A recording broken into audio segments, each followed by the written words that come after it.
Grávida limpa sótão antigo e encontra algo que nunca deveria ter visto em toda a sua vida. Olá a todos! Aproveitem esses momentos de relaxamento enquanto assistem. Lúcia colocou a mão sobre a barriga, onde a filha se mexia levemente, e então olhou para a velha casa que pertencia à família de Juliano havia 3 gerações, agora transformada em seu abrigo forçado. Cuidado com o degrau, senhora, disse o Sr. Aloísio, o motorista contratado para levá-la de São Paulo, ao puxar a mala. Este lugar parece meio abandonado. Já fazia quase 4 anos que ninguém morava ali, desde que os pais de Juliano se mudaram de vez para Florianópolis. Quando Juliano sugeriu que ela ficasse temporariamente naquela casa enquanto ele estava em uma viagem longa a trabalho em Recife, ela hesitou. Mas com a gravidez já no 7º mês e o apartamento em São Paulo precisando de conserto nos canos, ela não tinha muitas opções. Juliano, cheguei. Está tudo bem, a casa está um pouco fria. Me liga quando puder. Estou com saudade. Ela deixou uma mensagem de voz para Juliano, tentando não demonstrar a decepção. 2 dias se passaram. Juliano não retornou. A mensagem aparecia como enviada, mas não como lida. Lúcia começou a se sentir como um fantasma. Ela ligou para sua mãe, Dona Márcia, em Ribeirão Preto. Mãe, o Juliano disse que ia para Recife a trabalho, mas não manda notícias há dias. A voz da Dona Márcia era tranquilizadora, e homem é assim mesmo, às vezes o trabalho aperta. Não se preocupe demais. Cuida da sua saúde. Lúcia sorriu de forma forçada.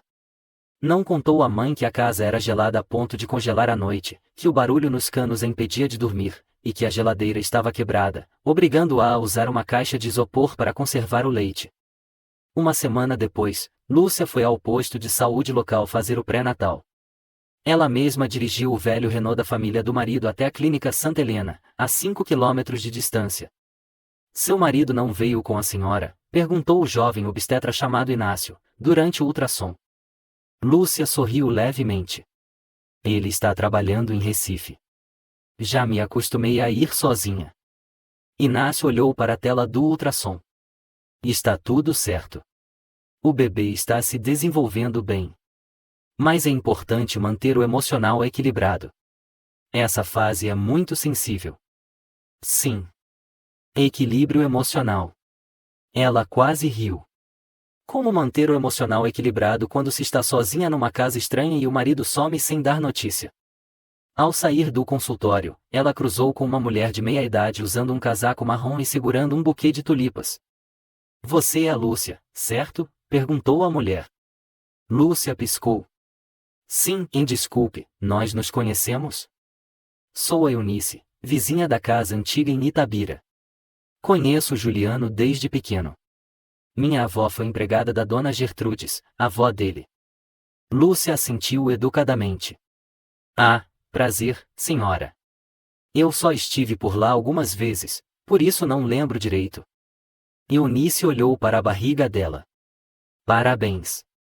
Parece que você vai ser mãe em breve. Lúcia sorriu. Obrigada. Mas a voz de Eunice abaixou o tom. O Juliano está bem? Ouvi dizer que ele anda indo muito para Brasília. Lúcia congelou. Brasília? Sim, uns meses atrás, viram ele com uma moça jovem na Praça Central. Talvez fossem só amigos, mas a menina parecia abatida, meio doente. Lúcia apertou as mãos. Não sei de nada sobre isso, senhora. Obrigada pela preocupação.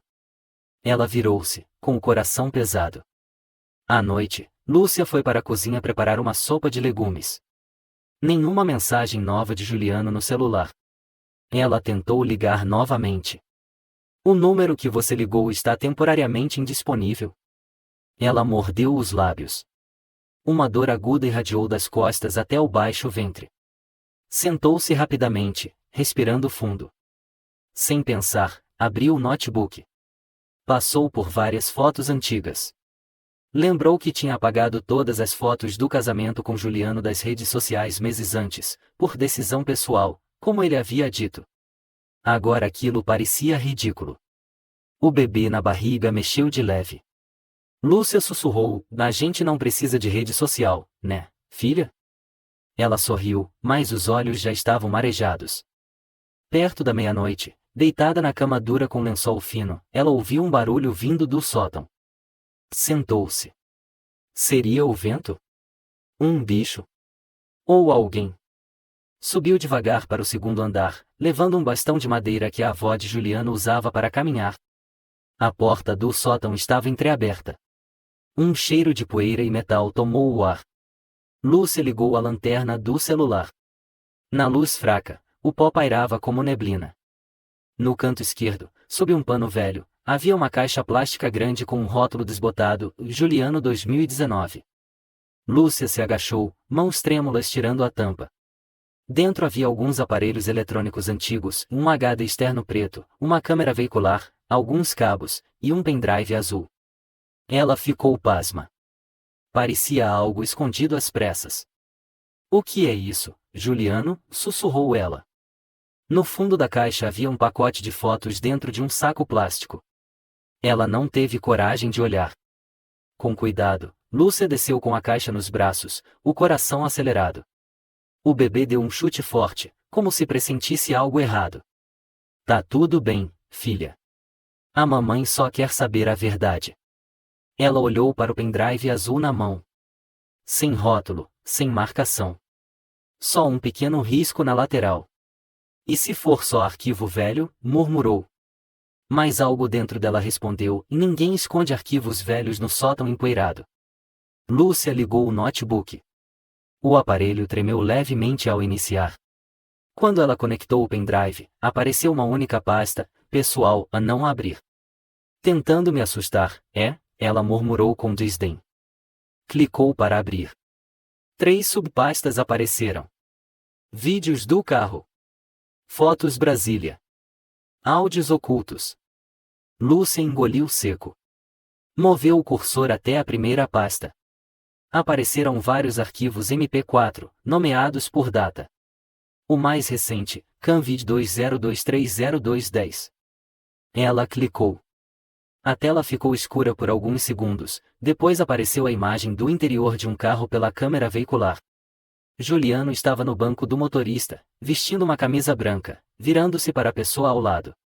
Uma moça jovem de cabelo castanho cacheado, cerca de 20 e poucos anos, com a mão cobrindo o rosto e a barriga levemente saliente.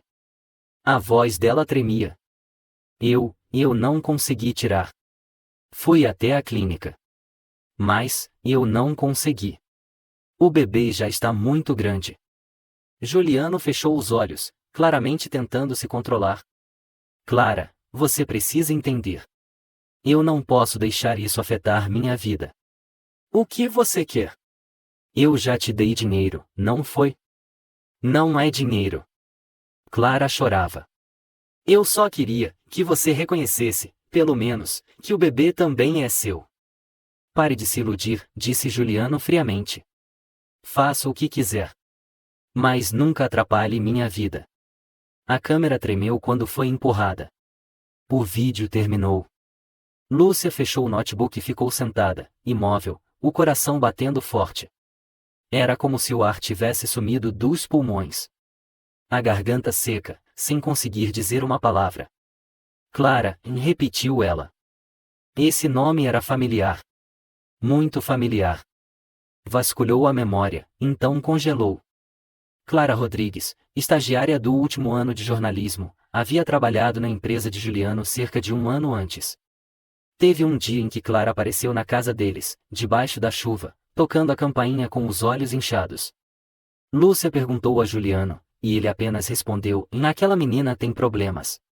Acha que eu gosto dela. Não liga. Ela acreditou.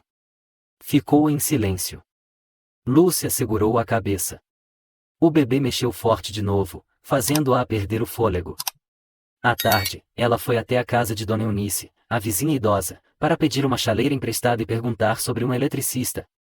Eunice preparou o chá de hortelã e puxou uma cadeira perto do fogão a lenha. Está se sentindo melhor, Lúcia? Perguntou a senhora. Lúcia apertou os lábios. A senhora já viu uma moça chamada Clara? Eunice parou as mãos. Clara Rodrigues?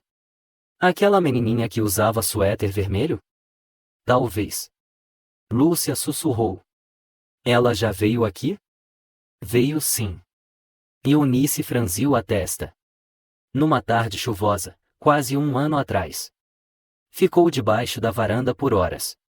Os olhos inchados, a roupa encharcada. Perguntei, mas ela só balançou a cabeça. Depois disso nunca mais apareceu. Lúcia assentiu. Acho que ela estava grávida do Juliano. Eunice suspirou. Meu Deus! Os homens. Às vezes, a crueldade deles está no silêncio. Lúcia voltou para casa. Abriu a pasta Fotos Brasília. Havia cerca de 20 fotos, quase todas tiradas com celular. Algumas mostravam cafés, parques, hotéis pequenos em Brasília. Em algumas, Juliano abraçava Clara, sorrindo.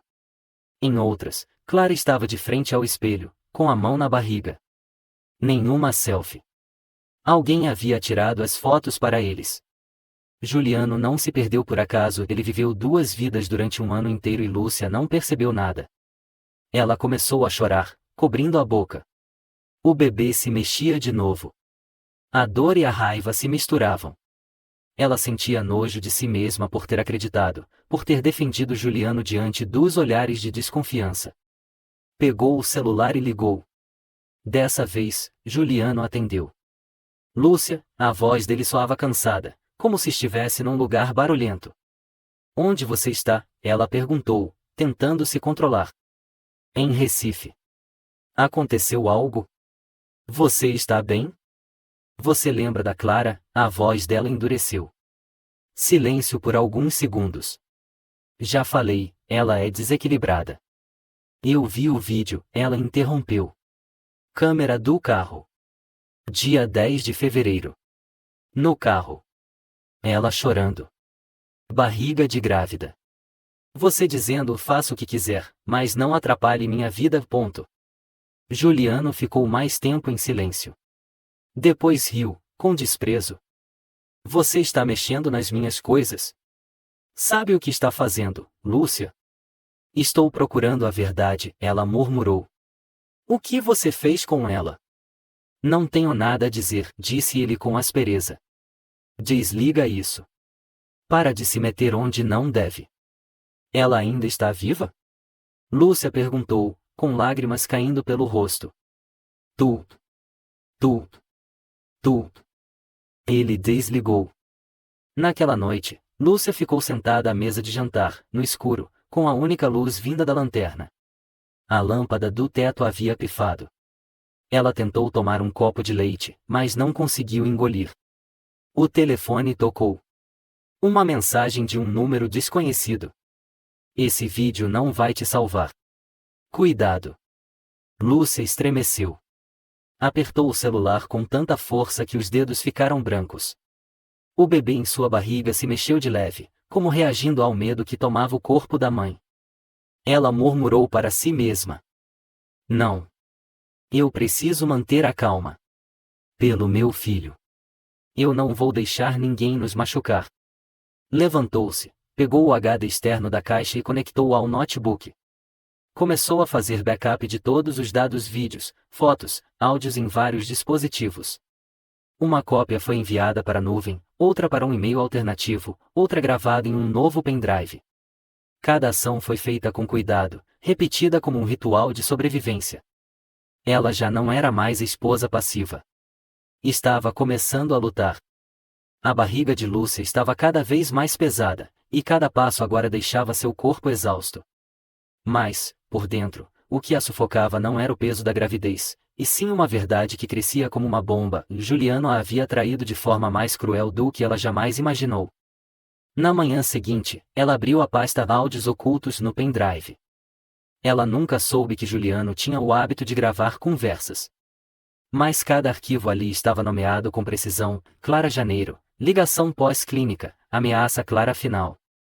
A mão dela tremia ao clicar no arquivo ameaça Clara final.mp3.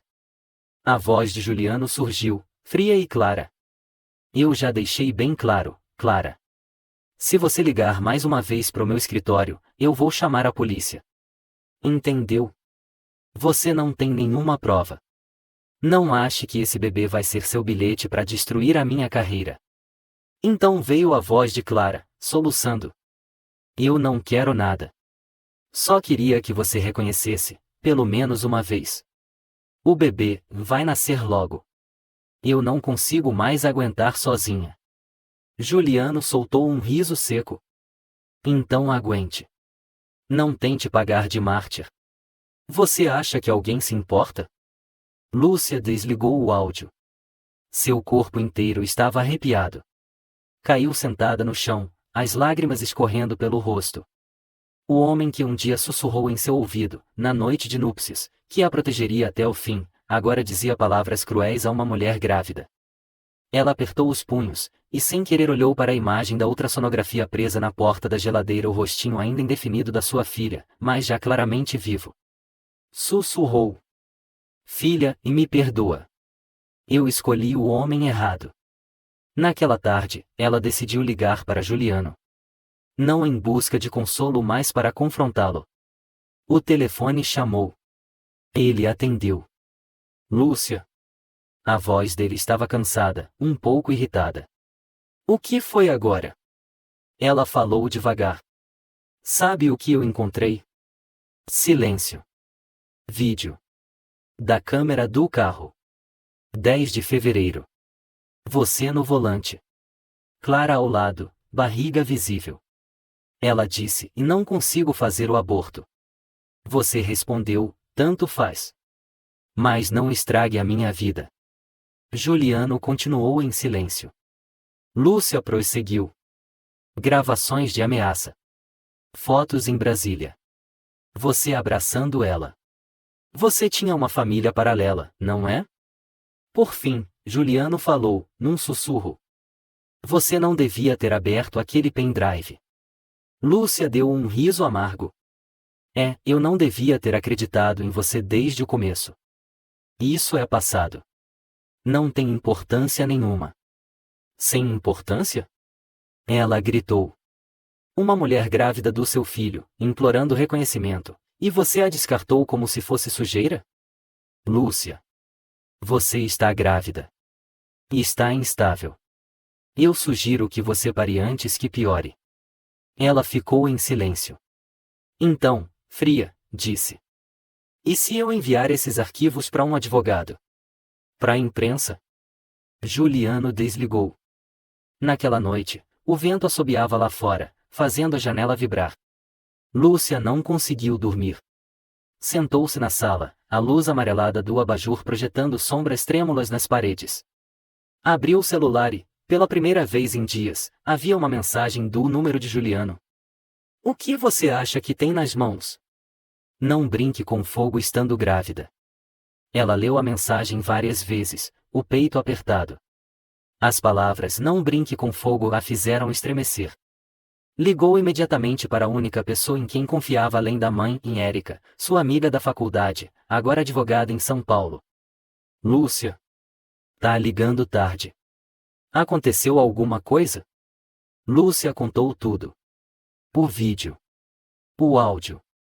A mensagem. Sua voz tremia. Érica ficou alguns segundos em silêncio. Depois disse. Você está segurando uma bomba relógio, Lúcia. Mas também está com uma arma nas mãos. Não faça nada precipitado. Amanhã eu vou para Itabira. Vamos conversar pessoalmente. Você acha que o Juliano pode me machucar? Lúcia sussurrou, como se alguém pudesse ouvi-la. Érica respondeu sem hesitar.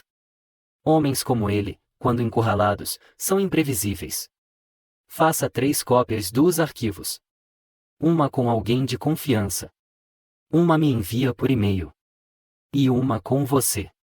E, se puder, não fique sozinha em casa. Lúcia assentiu, mesmo sabendo que Érica não podia vê-la. Eu vou fazer isso agora. Na manhã seguinte, Dona Márcia, mãe de Lúcia, chegou a Itabira antes do previsto. Você não pode continuar sozinha nesse fim de mundo. Ela disse, furiosa, depois de ouvir a história. O Juliano ainda não fez nada, mãe. Lúcia tentou explicar. Mas se eu for embora, ele vai saber que eu tô com medo. Eu não quero mais ser manipulada. Dona Márcia suspirou fundo. Pelo menos deixe eu ficar aqui com você. Pode ser. Lúcia assentiu, olhos marejados. Obrigada, mãe. A mãe ajudou a preparar comida e cuidar da casa. Mas Lúcia não parava de pensar em Clara. Ela voltou à caixa de eletrônicos, ligou o HD externo. Em uma pasta oculta, encontrou um arquivo PDF e laudo gestacional 2022.pdf. Ao abrir, sentiu o coração apertar. Nome da paciente, Clara Rodrigues. Data do ultrassom, em 2 de dezembro de 2022. Situação, em gravidez de 12 semanas, batimentos cardíacos normais. Observação, um paciente recusou orientação para interrupção da gravidez, deseja continuar mesmo sem presença do pai da criança. A última linha a deixou sem ar. Clara havia decidido continuar com a gravidez. Sozinha. Lúcia imprimiu o arquivo e o guardou junto ao pendrive. Agora, ela não queria apenas se proteger, queria justiça para a garota abandonada no desespero. À noite, Érica chegou. Trouxe o notebook, equipamentos de criptografia e um pendrive especial. Já vi tudo. Se o Juliano realmente ameaçou a Clara, cometeu abuso e omissão, ele pode ser processado criminalmente. Disse Érica. Lúcia apertou os punhos. E a Clara? Eu não sei se ela ainda está viva. Eu preciso descobrir. Érica assentiu. Vou pedir ajuda de uma amiga que trabalha com prontuários hospitalares em Brasília. Lúcia assentiu também. Uma esperança tímida surgia no meio da escuridão. Érica estava sentada à mesa, fazendo anotações. Lúcia comentou, ainda olhando para a tela. Você lembra do meu aniversário no ano passado? Teve uma menina de vermelho parada na frente de casa. Érica assentiu. Lembro. Mas você não me contou nada naquela época.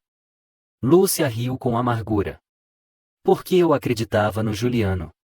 Ele disse que ela era perturbada. Que era tudo coisa da cabeça dela. E eu pensei, e nossa, tem gente que alucina por causa do meu marido maravilhoso. Érica largou a caneta. Lúcia, ninguém te culpa por acreditar no seu marido. Mas agora é hora de abrir os olhos. Lúcia assentiu. Só não consigo entender como ele conseguia mentir tão bem, olhar nos meus olhos e não piscar. Érica falou devagar. Porque, para homens como Juliano, mentir é uma ferramenta de sobrevivência. Quanto mais poder têm, mais acham que são intocáveis. No dia seguinte, Dona Márcia voltou para Ribeirão Preto para cuidar da loja, mas deixou um aviso. Qualquer coisa, me liga. Não tenta ser forte sozinha. Lúcia prometeu, embora soubesse que não queria mais ligar para ninguém. Queria enfrentar tudo com as próprias forças. Chega de se esconder atrás de desculpas. À tarde, conheceu Carlos, o eletricista da vila próxima. Ele devia ter uns 35 anos, alto, com olhos cansados de quem já passou por muita coisa. A senhora quer que eu veja o quê? Perguntou ele, embaixo da escada que levava ao sótão. A tomada do segundo andar não funciona. E a luz da sala vive oscilando. Respondeu Lúcia, tentando soar natural. Enquanto Carlos examinava os fios, puxou conversa. A senhora é a esposa do Juliano Muniz, né? Lúcia congelou por um segundo. Sou. A família dele é conhecida por aqui. Mas, e dizem que ele não aparece há anos. Ultimamente, alguém viu ele em Brasília. Lúcia sorriu, amarga. Eu sei. Carlos parou, virou-se. Desculpe. Não devia ter tocado nesse assunto. Tudo bem. Já não tenho nada a esconder mesmo. Ela hesitou, depois perguntou. Você conhece alguém chamada Clara Rodrigues? Carlos assentiu. Conheço. Ela trabalhava como garçonete no café da praça, no centro. Era doce, tranquila. Mas sumiu de repente. Ouvi dizer que teve problemas com um homem casado. O coração de Lúcia bateu forte. Você sabe se ela ainda está viva? Carlos balançou a cabeça. Não tenho certeza. Mas minha mãe disse que viu ela uma vez no Hospital São Benedito, com a barriga bem grande. Depois disso, nunca mais. Lúcia mordeu os lábios. Obrigada. Carlos assentiu. A senhora devia tomar cuidado. Se for esposa do Sr. Muniz, bom, tem gente por aqui que já não respeita mais aquela família como antes. À noite, Lúcia ligou para Érica e contou sobre a conversa com Carlos. Érica refletiu. É possível que a Clara tenha saído de Itabira. Ou, que algo tenha acontecido depois que ela teve o bebê. Lúcia fechou os olhos. Eu tô com medo, Érica. Medo do pior. Eu sei. Mas a gente precisa de mais provas. E de agir com inteligência. Nada de reagir por impulso. Lúcia olhou para os documentos impressos do pendrive, fotos de Clara com a mão na barriga, os olhos perdidos em meio a um café lotado. Ela sussurrou. Se ela estiver morta, então, pelo menos, eu preciso fazer o responsável pagar. Érica respondeu, fria como aço. E eu vou te ajudar a fazer isso. Na manhã seguinte, Lúcia folheou um caderno antigo procurando o número do advogado particular que Juliano tinha contratado no ano anterior para assuntos internos da empresa. O nome dele era Luiz Farias, um advogado famoso, mas conhecido por ser reservado e de difícil acesso. Ela ligou. Secretaria do Dr. Farias, bom dia. Olá. Aqui é Lúcia Gomes, esposa de Juliano Muniz. Preciso falar com o Dr. Farias. É muito importante. A voz da secretária foi seca. Sinto muito, o Dr. Farias só atende clientes com horário marcado e que constem na agenda de clientes permanentes. Lúcia manteve a calma. Então, por favor, diga a ele que eu tenho documentos relacionados a ameaças e abuso contra uma mulher chamada Clara Rodrigues.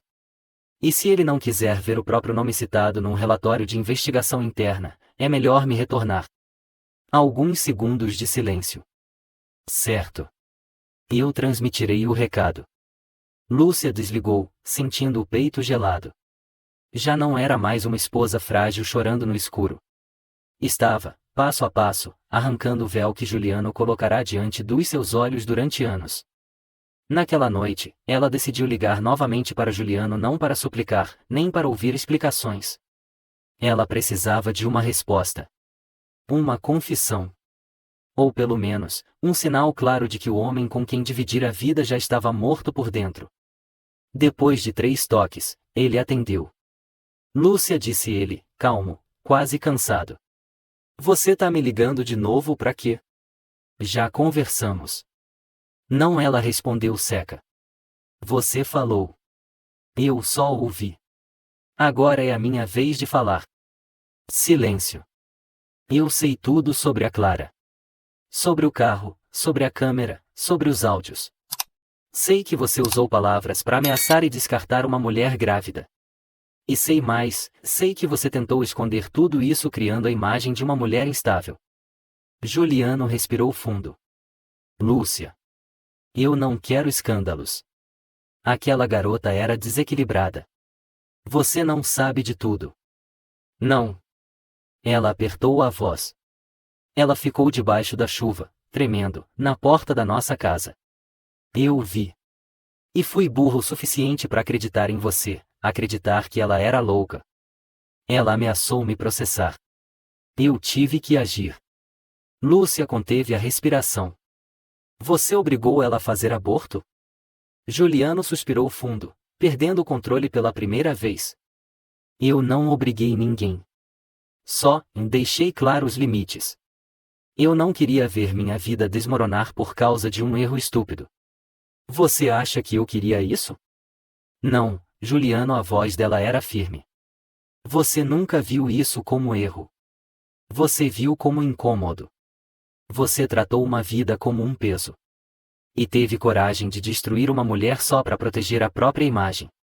Lúcia, você está grávida. Precisa manter a calma. O que você está fazendo não é bom para você. Nem pro bebê. Ela riu, seca. Que bebê? O meu ou o da Clara? Silêncio. Um silêncio tão longo que fazia as veias da cabeça dela pulsarem. Finalmente, ele murmurou. Não me força, Lúcia. Não me transforma num inimigo. Você já é meu inimigo, Juliano, ela respondeu. Ele desligou. Lúcia ficou parada, o telefone na mão, o coração gelado. Tudo dentro dela havia desabado. Não havia mais espaço para dúvida ou esperança. O amor de 5 anos agora era um poço escuro e sem fundo. Ela pôs a mão na barriga, onde sua filha se mexia. Uma lágrima caiu sobre suas mãos. Érica ligou. Você acabou de falar com o Juliano? Sim. Ele não negou. Mas também não admitiu. Érica respirou fundo. Isso é bom. Você teve o confronto. Agora precisa se concentrar em se proteger.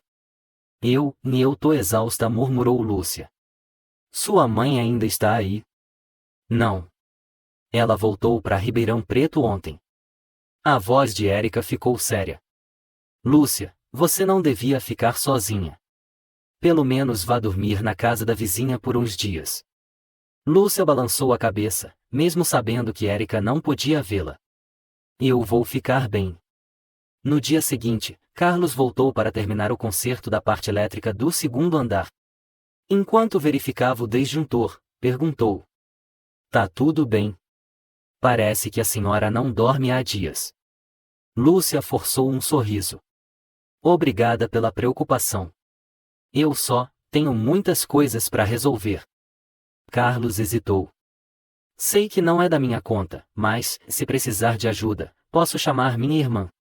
Ela é obstetra na clínica aqui perto. Pode vir te examinar se você não conseguir sair de casa. Lúcia ficou emocionada. Muito obrigada. Se eu precisar, peço sim.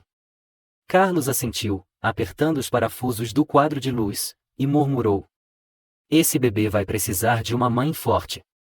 Naquela noite, enquanto Lúcia preparava chá, o telefone tocou. Número desconhecido. Ela hesitou por um instante, depois atendeu. Uma voz masculina, grave e rouca. Senhora Lúcia Gomes? Sim. Quem fala? Aqui é Jair Soares, do setor de RH da empresa Muniz e Associados. Eu sei que não devia estar ligando, mas acabei de ver uma cópia de um e-mail seu enviado ao advogado e ao sindicato. O conteúdo é bem sério.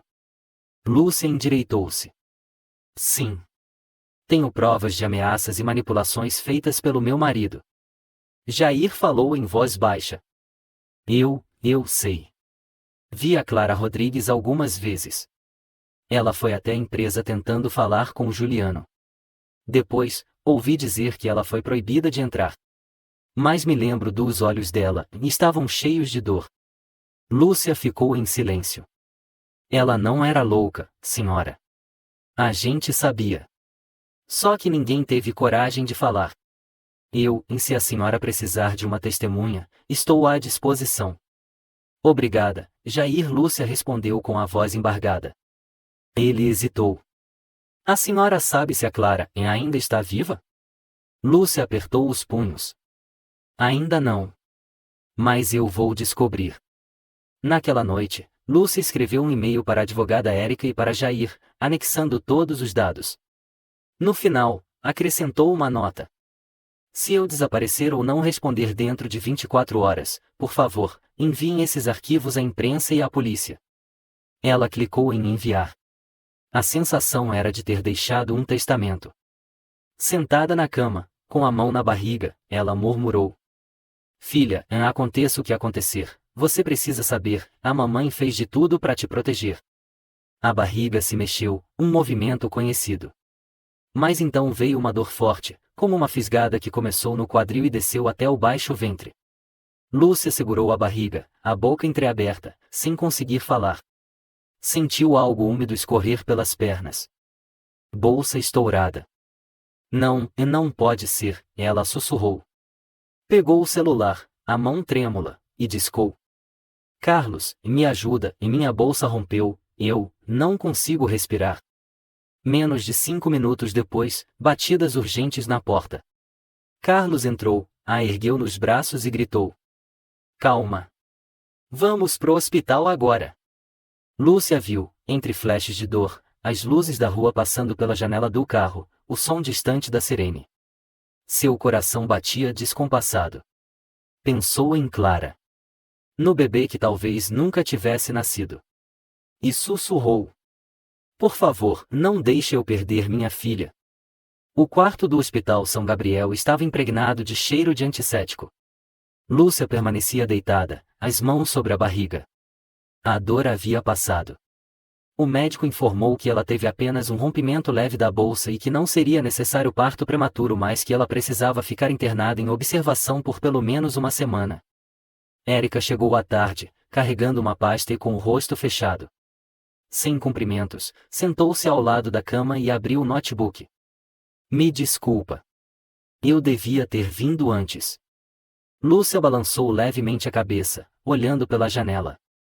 Ninguém esperava que tudo acontecesse tão rápido. Érica fechou o notebook. Ontem, o Jair Soares enviou o depoimento por e-mail, junto com uma cópia do pedido de afastamento temporário. Ele está com medo de que o Juliano se vingue. O que você acha que ele vai fazer agora? Lúcia perguntou, sem piscar. Érica apertou as mãos. Juliano é do tipo que não aceita perder o controle. Quando você ameaçou divulgar os dados, quando Jair falou, você atingiu o maior ponto fraco dele, o ego. Lúcia virou-se para Érica. Eu preciso saber, eu e o meu bebê estamos seguras. Érica assentiu com firmeza. Por enquanto, sim. Mas não podemos baixar a guarda. Eu já enviei cópias dos dados para 3 lugares, um escritório de advocacia em Brasília, uma empresa de mídia independente e uma ONG de proteção à mulher. Se acontecer algo com você, o material será publicado imediatamente. Lúcia fechou os olhos. Você acredita que ele ameaçou a Clara até ela desaparecer? Érica respondeu sem hesitar. Acredito. Lúcia ficou em silêncio por um longo tempo. Talvez, ele também queira que eu desapareça. Érica segurou sua mão. Mas você é diferente. Você tem provas. Tem gente do seu lado. Clara não tinha. 2 dias depois, Lúcia recebeu alta e voltou para casa para repousar. Carlos foi buscá-la. Ele não falou muito, apenas lhe entregou uma garrafinha d'água e ligou uma música suave no carro. Obrigada. Ela disse, com os olhos cansados. Não precisa agradecer. Eu não estou fazendo isso por educação, respondeu Carlos, com os olhos fixos na estrada. Estou fazendo porque odeio homens como o Juliano. Lúcia assentiu levemente. Eu entendo. Ao chegar em casa, ela encontrou um envelope dos Correios, enviado por João, um advogado que já havia trabalhado para Juliano. Érica estava presente quando ela abriu a carta. Dentro, havia uma folha digitada, com uma anotação manuscrita curta. Não represento mais legalmente Juliano Muniz. Sobre o caso Clara Rodrigues, nunca soube dos detalhes. Se necessário, estou disposto a testemunhar, desde que haja proteção. Érica leu, os olhos brilhando. Conseguimos mais um. A rede ao redor de Juliano está começando a ruir. Mas Lúcia ainda não estava tranquila. Você pode me levar para falar com um especialista em crimes de ameaça e manipulação psicológica? Claro. E já marquei. Amanhã de manhã. Na manhã seguinte, elas foram até o escritório de Patrícia Moreira, uma advogada independente famosa em São Paulo, especializada em casos de violência emocional e psicológica. Patrícia tinha cerca de 50 anos, cabelo branco preso num coque, olhar cortante como alguém acostumada a batalhas duras.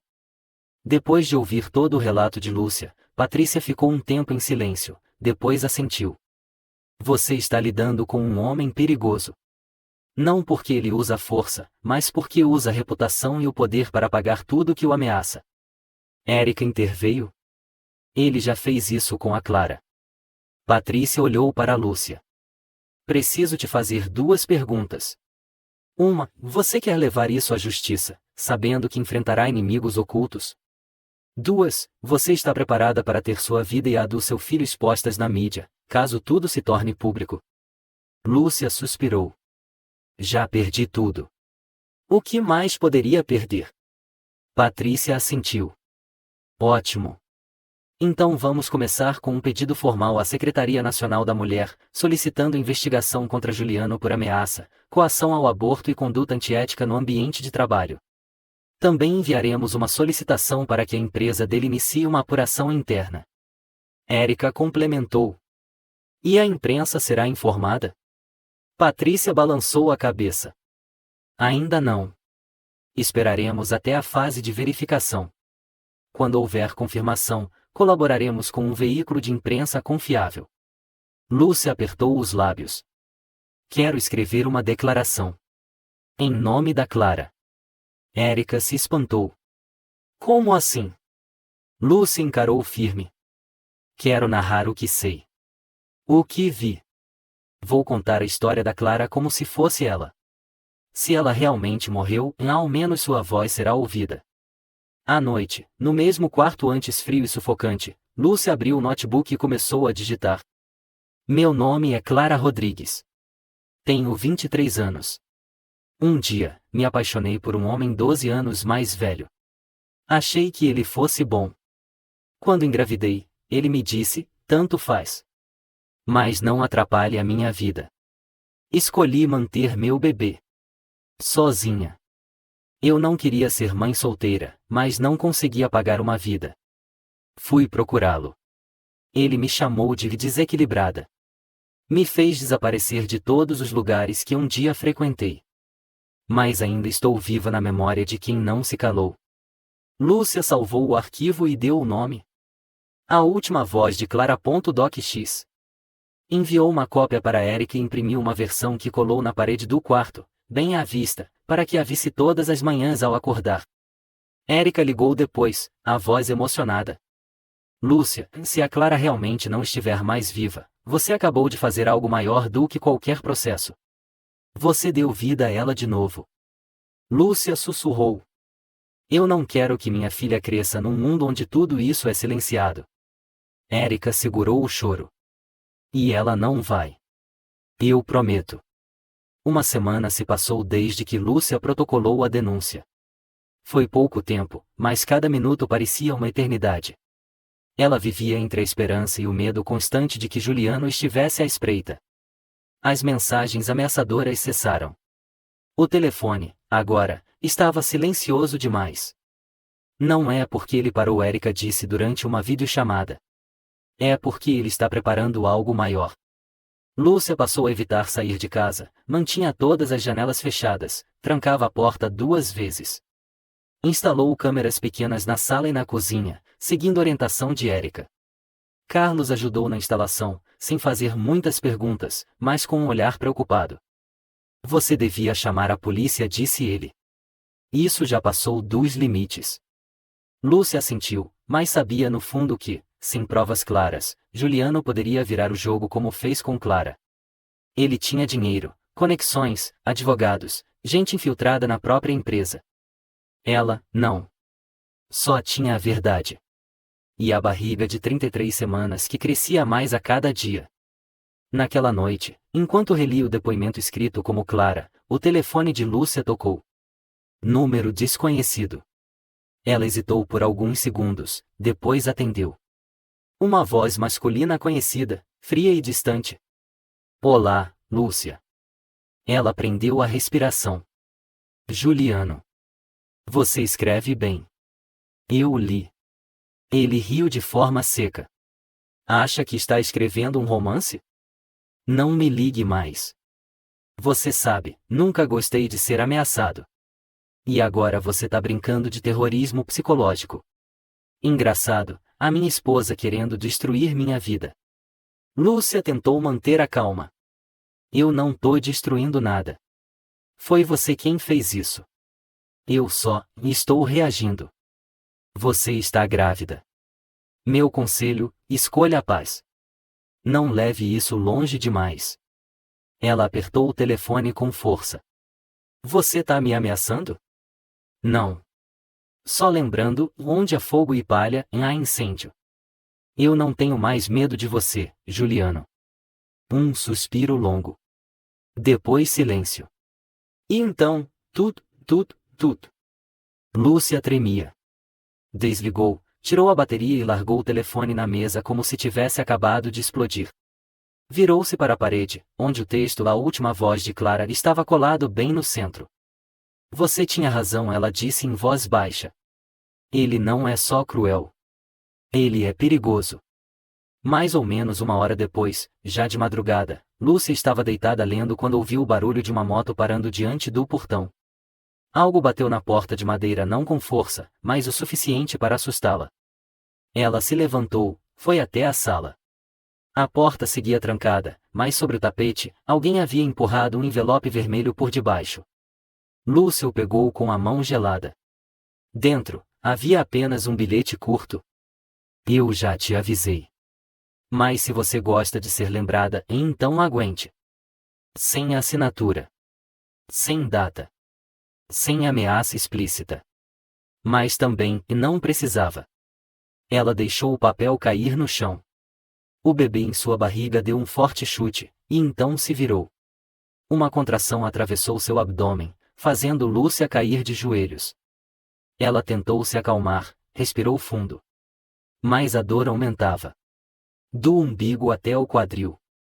E então, um fluxo quente desceu, na bolsa estourou. Não, agora não, ela sussurrou. Tentou pegar o celular, colocou a bateria, ligou. A tela ficou preta por alguns segundos e depois iniciou. Sem sinal. Correu até a porta dos fundos, querendo ir à casa da vizinha Eunice. Mas a porta estava trancada por fora. Alguém a havia prendido. Em pânico, Lúcia bateu forte e gritou. Alguém aí? Me ajuda. Eu tô entrando em trabalho de parto. Silêncio. Ela cambaleou até a porta da frente, segurando a barriga, as pernas trêmulas. O vento da noite era cortante. E no batente da porta, o papel vermelho permanecia lá, imóvel, como uma sentença de morte. Lúcia caiu de joelhos, chorando. Filha, você precisa ser forte. Naquele exato momento, o som de um motor soou. Os faróis iluminaram o quintal. Lúcia ergueu os olhos e viu vagamente a silhueta de Carlos correndo até a porta e batendo com força. Lúcia! O que está acontecendo? Me ajuda, a bolsa, estou com muita dor. Carlos arrombou a porta e a amparou. Fica calma. Respira fundo. Vamos pro hospital agora. Ela desabou nos braços dele, suor frio escorrendo pela testa. O carro arrancou, as luzes da rua passavam como riscos de claridade no meio do delírio. Lúcia ouvia Carlos falando com o médico pelo telefone, ouvia a sirene abrindo caminho, ouvia sua própria respiração entrecortada. Então, num instante de lucidez, ela murmurou. Não deixa que eu acabe como a Clara. Hospital São Gabriel, pronto-socorro obstétrico. Lúcia foi levada às pressas, duas enfermeiras ao lado, a médica Laura Dourado gritou. Quantas semanas? Tem histórico médico? Carlos respondeu por ela. 33 semanas. Ela acabou de receber uma carta ameaçadora. Pode ter sido choque emocional. Lúcia balbuciou. Salve o bebê, por favor. Uma das enfermeiras segurou sua mão. Vamos fazer tudo o que for possível. Fique calma. O monitor cardíaco apitou. Os batimentos do feto estavam um pouco lentos, mas constantes. O rosto da médica endureceu. Aplicar tocolítico. Chamar o clínico de plantão. Lúcia se esforçou para manter os olhos abertos. O rosto da Clara apareceu em sua mente encharcado de chuva, solitário, trêmulo. Eu não vou desaparecer como você. E então as luzes se afastaram. Ela apagou. A luz branca do hospital atravessava suas pálpebras. Lúcia abriu os olhos, ainda grogue, e viu o teto aos poucos ganhar nitidez. Uma sensação de peso na barriga a fez levar a mão apressada até o ventre, ainda estava ali. Pela segunda vez, tudo tinha dado certo. O bebê está bem, disse uma voz familiar. Era a doutora Dourado, a médica que havia assumido o plantão de emergência. Chegamos a tempo. Não houve parto prematuro, mas você precisa repousar absoluto. Lúcia tentou se levantar, mas a médica fez sinal? Não. Fique deitada. Seu corpo acabou de passar por um episódio agudo de estresse. Você precisa se manter calma. Por você e pela sua filha. Ela fechou os olhos. As lágrimas escorreram. Obrigada, doutora. Uma batida suave na porta. Erika entrou, visivelmente emocionada. Caminhou direto até a cama e segurou a mão de Lúcia. Você me deixou louca. Carlos me ligou às 2 da manhã. Passei a noite inteira acordada. Lúcia sorriu fracamente. Eu também. Erika se sentou ao lado. A médica disse que você precisa sair daquela casa. O quanto antes. Eu sei. Assim que me derem alta, eu vou embora. Vai para São Paulo. Fica comigo, Erika afirmou, firme. Tenho segurança, câmeras, advogado do lado. Você e sua filha precisam de proteção. Lúcia assentiu, sem discutir. Você acha que foi o Juliano mesmo quem mandou aquela carta? Erika apertou a mão dela. Não é questão de achar. Hoje cedo, recebi um e-mail anônimo no escritório. Com o mesmo texto exato da carta que você recebeu. Mesmas palavras. Mesma fonte. Ele está desesperado, Lúcia murmurou. E um animal encurralado faz qualquer coisa para sobreviver. Erika assentiu. Por isso, chegou a hora de tornar tudo público. 2 dias depois, Lúcia teve alta, acompanhada por Carlos e Erika. Não voltou mais para casa em Itabira. Seguiu direto para São Paulo, para um apartamento de alto padrão que Erika mantinha no Jardim Paulista, região central da capital. A primeira coisa que Lúcia fez foi enviar todos os arquivos, sem intermediários. Um lote para o jornal O Globo. Outro para o sindicato da empresa Muniz e Associados. Outro para o Conselho de Ética do Setor Financeiro. E uma cópia para o Ministério Público de São Paulo. Naquela noite, ela e Erika ficaram na sala, ao lado de uma xícara de chá de ervas, esperando alguma resposta. Sabe de uma coisa? Disse Erika, olhando pela janela. Muitas mulheres não conseguem se levantar. Mas você conseguiu. Não só por você, mas por todas as claras por aí. Lúcia assentiu. Eu não quero que minha filha cresça no silêncio. Quero que ela saiba, quando ameaçaram a mãe dela, a mãe não abaixou a cabeça. 3 dias depois, o Globo publicou. Executivo de grande empresa é acusado de ameaçar e manipular mulher grávida. A imagem borrada de Juliano estava na capa. O artigo listava as provas entregues por Lúcia em gravações, vídeo do carro, testemunho de Jair, prontuário de Clara, e até o relato fictício escrito por Lúcia em nome de Clara. A internet explodiu. A hashtag Justiça para Clara viralizou. A empresa Muniz e Associados divulgou um comunicado frio. O senhor Juliano Muniz está temporariamente afastado para colaborar com a investigação interna. Lúcia leu a notícia enquanto acariciava a barriga na varanda. Erika se aproximou. Você viu? Vi, respondeu. Mas ainda não é o suficiente. Naquela tarde, o telefone tocou. Número desconhecido. Senhora Gomes? A voz de um homem maduro. Sou Otávio Lemos, editor-chefe da TV Cultura. Queremos convidá-la para uma entrevista ao vivo sobre o seu caso e o da jovem Clara Rodrigues. Lúcia hesitou. Eu não sou boa falando em público. Teremos uma equipe de apoio. E queremos ouvir de você a mulher que teve coragem de falar. Erika pegou o telefone. Nós aceitamos. Mas com segurança garantida. No dia da entrevista, Lúcia sentou-se no estúdio, luzes suaves. Roupas simples, suéter branco, cabelo preso, olhar sereno, mas firme. O apresentador perguntou. O que levou você, uma mulher grávida de 8 meses, a enfrentar um homem poderoso como Juliano Muniz? Lúcia olhou diretamente para a câmera. Porque eu acreditei nele. Como Clara acreditou. E meu silêncio quase custou minha vida e a da minha filha. Eu não posso me calar mais.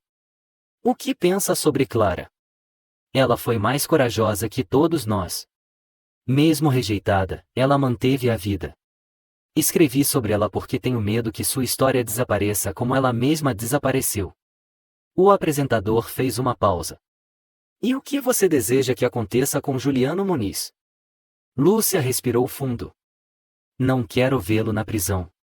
Quero que ele nunca mais consiga fingir que é um homem decente. Após o programa, a revolta cresceu. Centenas de mulheres começaram a compartilhar relatos de abuso, manipulação, abortos forçados. O nome Clara Rodrigues virou símbolo. Um grupo foi criado, por aquelas que foram silenciadas. Na mesma época, a imprensa descobriu que Juliano havia transferido fundos para contas no exterior. O Ministério Público abriu uma investigação paralela por evasão de divisas. Érica entrou no quarto, com o celular na mão. Ele será convocado em breve. E se provarem a lavagem de dinheiro, Juliano não só perde o cargo. Vai responder criminalmente. Lúcia fechou os olhos. Já é o bastante. Quer parar agora? Não. Quero dizer, já é o bastante para eu saber que minha filha não vai viver com o mesmo medo que eu vivi. Naquela noite, em silêncio, Lúcia escreveu em seu diário. Eu não sou mais a mulher que esperava uma ligação do marido nas noites frias de Itabira. Eu não sou mais a mulher que se assustava com qualquer carro parando na frente de casa. Eu sou mãe. Eu sou sobrevivente. E eu reencontrei a mim mesma. Ela pôs a mão na barriga. A filha mexeu suavemente, como se respondesse. Na segunda-feira de manhã, Érica entrou na sala com um exemplar da Folha de São Paulo. É isso, disse ela, com voz firme como lâmina. Intimação oficial. Juliano Muniz terá que se apresentar ao Ministério Público na próxima quinta. Lúcia pegou o jornal, leu o trecho principal.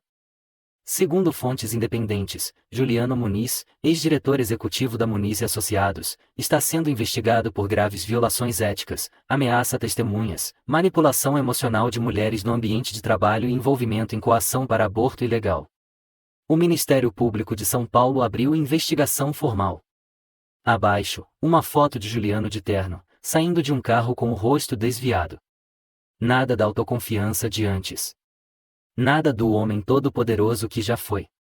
A empresa dele está em colapso, disse Érica. Reunião de emergência entre os acionistas, imprensa em cima, e os sindicatos exigindo auditoria interna. E a Clara? Lúcia perguntou. Érica pensou um instante. Ainda não temos confirmação se ela está viva. Mas hoje cedo, uma mulher ligou dizendo que dividiu o quarto de hospital com Clara em Brasília, em março do ano passado. Lúcia endireitou o corpo. E o que ela disse? Que Clara teve uma menina. Mas depois da alta, foi embora em silêncio. Sem família. Sem deixar endereço. Só deixou um bilhete. Érica entregou a Lúcia a cópia digital. A caligrafia era trêmula. Se eu não puder ficar, que alguém fale por mim. Digam que eu não me arrependo de ter dado à luz minha filha. Mesmo que isso signifique que eu precise desaparecer. Lúcia leu e chorou. Não por tristeza, mas por dor, admiração e algo mais profundo, compreensão. Ela olhou para sua barriga, onde a filha logo nasceria. Minha filha vai se chamar Clara. Semana 38. Lúcia foi internada para o parto. Érica segurou sua mão na hora da contração. Dona Márcia, sua mãe, também estava presente, rezando sem parar. A doutora Dourado comandou a equipe, pois os batimentos cardíacos estavam estáveis no início. Após mais de 6 horas, o primeiro choro ecoou na sala de parto. Uma menina de 3,2 kg, saudável, cabelo preto, pele rosada. Lúcia foi levada à sala de recuperação. Quando a enfermeira trouxe o bebê, ela a acolheu nos braços, tremendo, com lágrimas nos olhos. Olá, Clara sussurrou, encostando o rosto na testa da filha. Você sabia que a mamãe esperou por esse momento a vida inteira? A bebê abriu a boca, como se sorrisse. Algumas semanas depois, Lúcia se mudou para a casa da mãe e da irmã, em Ribeirão Preto. A casa de 3 andares não era grande, mas era quente e cheia de risos. Ela começou a trabalhar como contadora freelancer para uma pequena empresa perto de casa, por indicação de Érica. Trabalhava de forma remota, podendo ajustar os horários para cuidar da filha. A vida já não era luxuosa, nem cheia de brilho, mas era mais real do que nunca. Certa manhã, enquanto trocava a fralda de Clara, seu celular vibrou. Era uma mensagem de Érica. Juliano foi oficialmente denunciado. O tribunal apreendeu o passaporte dele. A primeira audiência acontecerá no dia 17 do mês que vem. A imprensa está se aglomerando na porta do fórum. Lúcia não respondeu. Apenas olhou para a filha, que dormia profundamente, com a mãozinha segurando o dedo dela. A gente não precisa olhar mais para ele, ela sussurrou. A gente está seguindo em frente. Naquele mesmo dia, Lúcia recebeu um envelope pardo. A remetente era Marina Rodrigues, de Vitória da Conquista. Ela abriu. Dentro havia uma carta manuscrita, com uma caligrafia delicada. Sou irmã da Clara. Vi a história que você contou na televisão. Não sei o que dizer, além de obrigada. Clara faleceu 3 meses depois do parto. Complicações de pressão alta e depressão pós-parto não tratada.